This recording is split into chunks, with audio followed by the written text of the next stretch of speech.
girl Varsi. Welcome to In the Shock, where we talk about all things Junkanoo.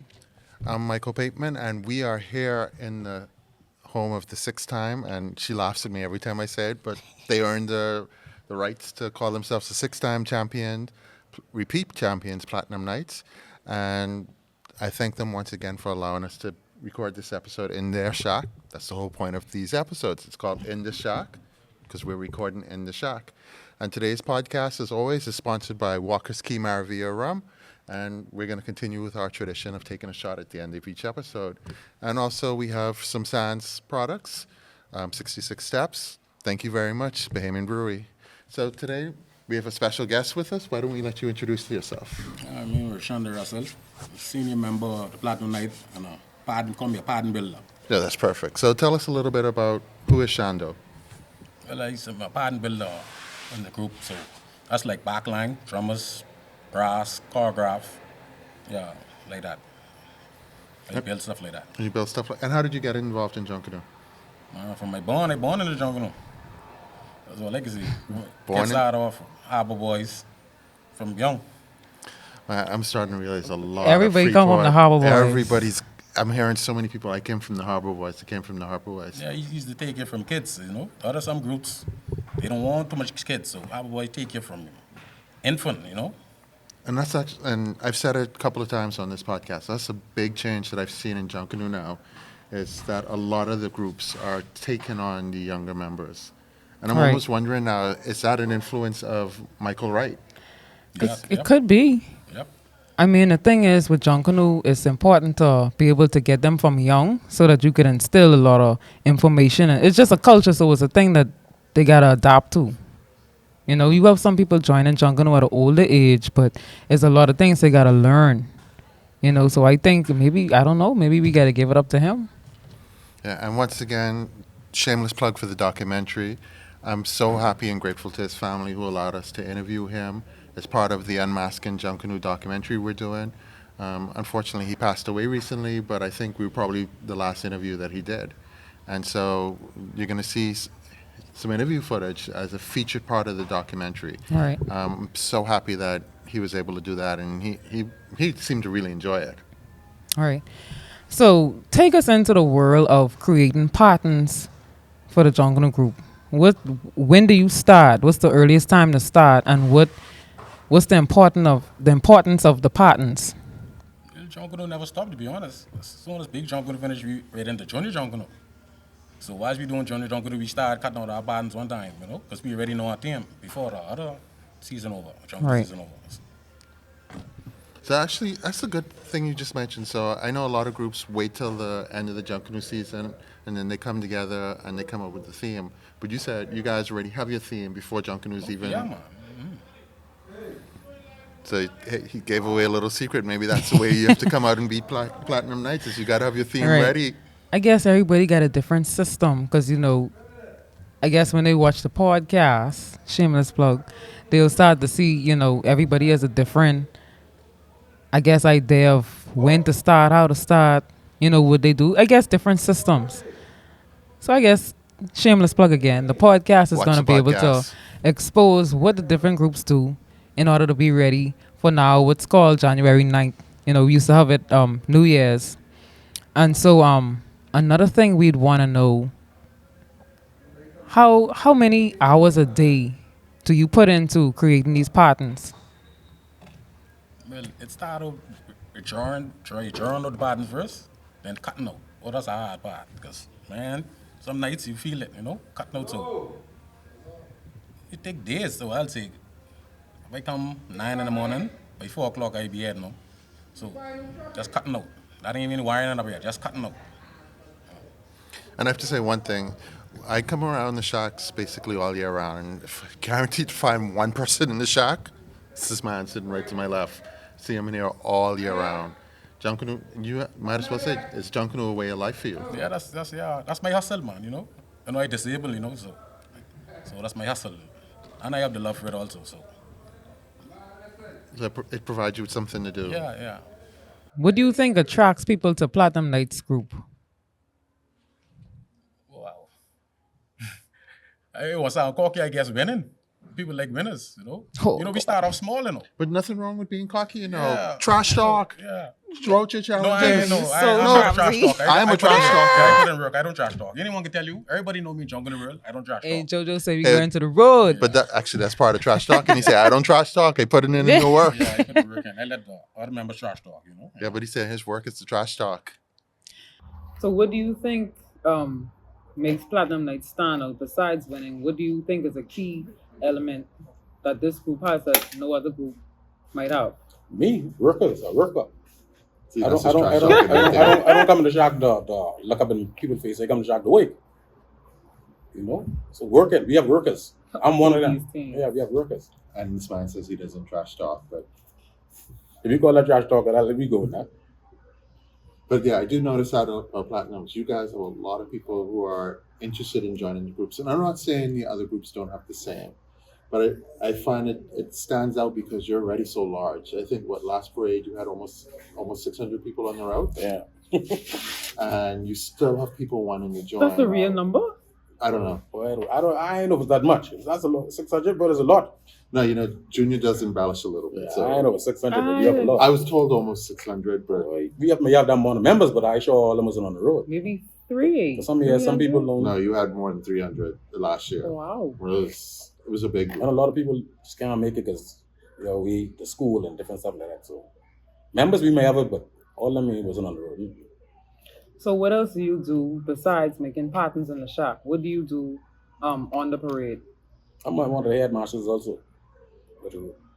And what does it take to be a marshal for such a large group? Stress. Everybody calling him. Shando, come, I need this. I say, hey, your section was up marshal, you know. Everybody looked at me because they so used to me building their costumes, these small costumes, so they look for me to staple it or held them on the parade. But hey, you have other marshals who could do the same thing. So I started to be big as I started to be dodging, hiding from people, you know. Boy, but it is what it is.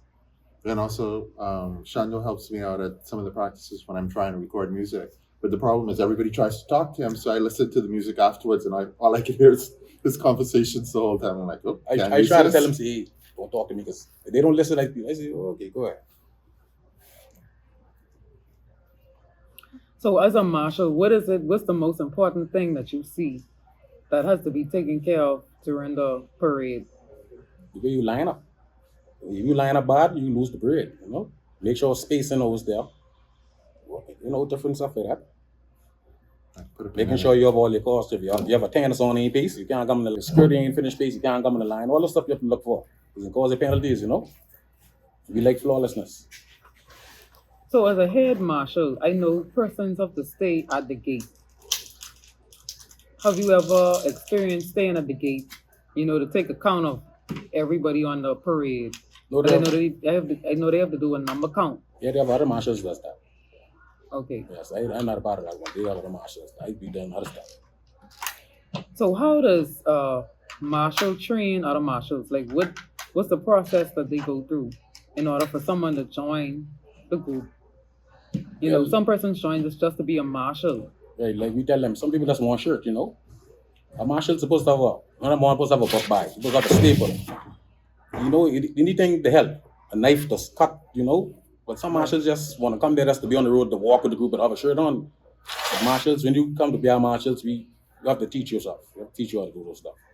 First of all, how do marshals evaluate the group? Because I know you have a lot of marshals that have different opinions, want different things to happen.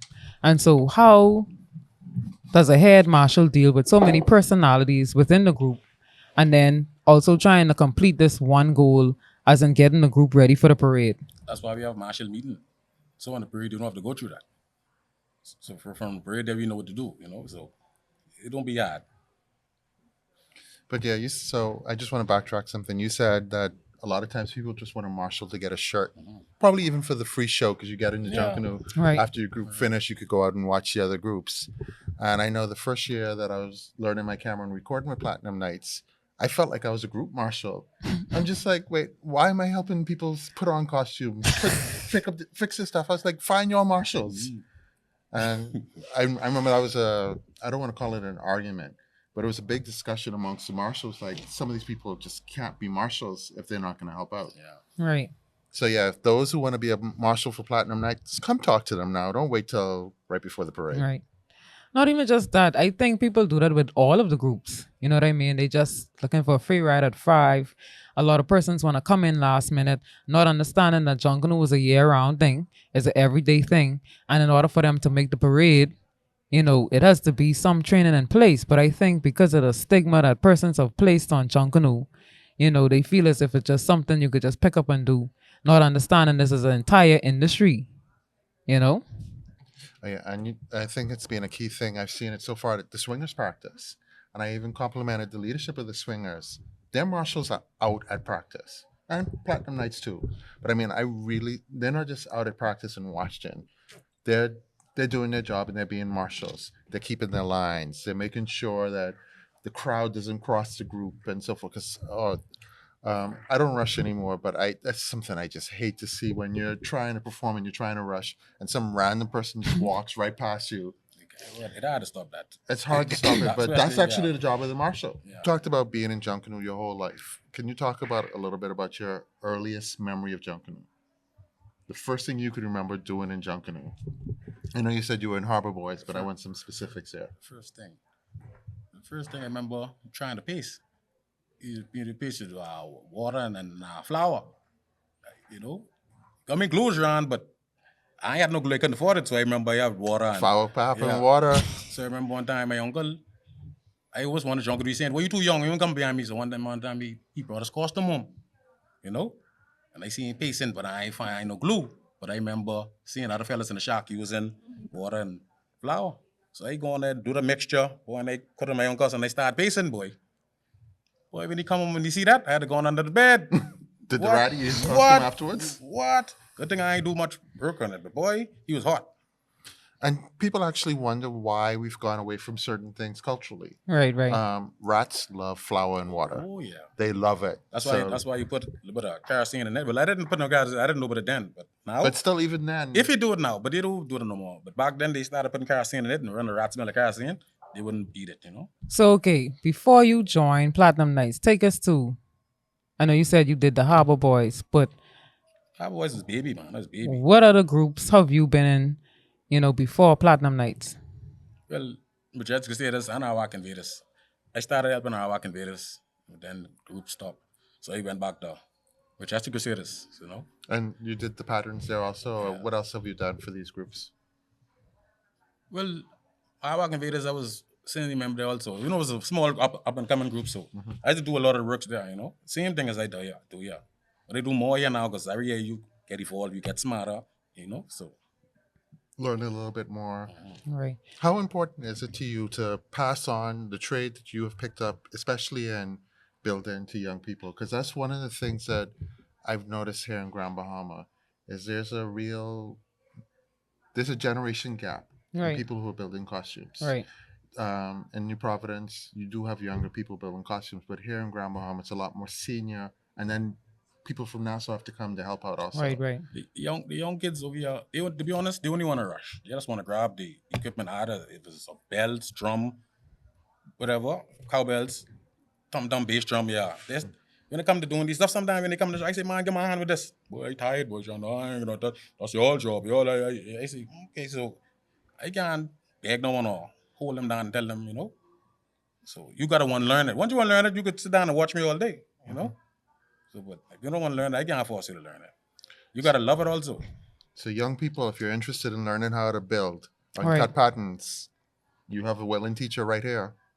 So before we go, if persons are interested in building costumes, what is it that they have to do, to be prepared? First of all, mentally before they get to the shop. Need tools. If you seriously need tools, just like a construction site. You want a job, you come there without at least you don't even have a hammer or tape. The boss say you ain't serious. So come at least come with a staple. Show me you serious. You don't come use my tools, you slow me down. So if you serious, you come with your tools. When I see that, man, jeez. I'll give you everything to do. You learn right away. But you need your tools. You ain't using my tools. Oh, you got to work. You need your tools Yeah, to work. yeah, that's what they're saying. You ain't using my tools. And we also know that there's a shortage of cardboard on the island. So have you guys been feeling the heat of, having to go beyond certain measures to bring in this cardboard? Because Boy, Everybody feeling it. yeah, cardboard is hard to find. As you hope some bears and come from Nassau and some cardboard leave over from Coca-Cola or other places where you get it from. But other than that, boy, because you know every group trying to get from the same place, so Right. it's be hard. So you get lucky, you get one pilot, you get lucky. All right. So once again, guys, if you watching this podcast, we begging for the cardboards. If You you have an empty understand? beer box, bring it by your You favorite need the Junkanoo group shop. cardboards. Bring it to the Junkanoo Keep Shacks. that beer box, don't mind. If Keep you that beer can. Oh, you don't want a beer box? box. No way, we can do that. That can help us. If you can't find which Junkanoo Shack to go to, there's also the Junkanoo Association. You could reach out to them. But definitely there are, all the groups are in need of cardboard. If we ain't got no cardboard, we can't come on and bring the greatest show on earth. Couldn't have said it better. And also, you're watching this podcast, so you can leave us a message and we can put you in contact with your favorite group. Documentary plug again. I record all of the practices. And I've had a few people reach out to me when they've seen their favorite group practice. It's like, I've wanted to join them, but I don't know who to reach out to. So they get in contact with me, and then I pass their contacts on to their Right. favorite group. Even someone from Nassau the other day who was coming to Grand Bahama is an artist Right. and does airbrushing and carving and wanted to reach out to the Junkanoo groups here in Grand Bahama. So once again, I shared that person's contact. So we can help you out also. So Shando, I know you don't drink, but we do have a little tradition here on the podcast where we take a shot of Walker's Key Maravilla rum and we make our guests do the toast. So even though you don't drink, you still have to do the toast, and we'll drink your shot for No, you. that's no problem.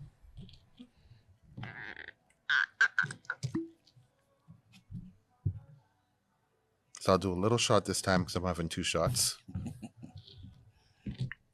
A little bit.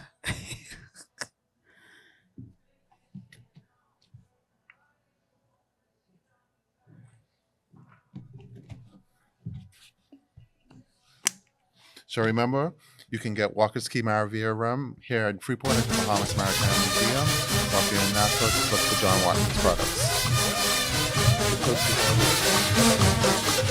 The best group in the world, Platinum Knights.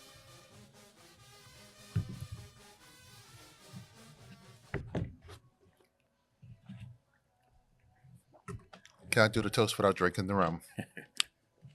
Right. Thank you for being on the podcast today, and we hope you guys enjoy. That's all.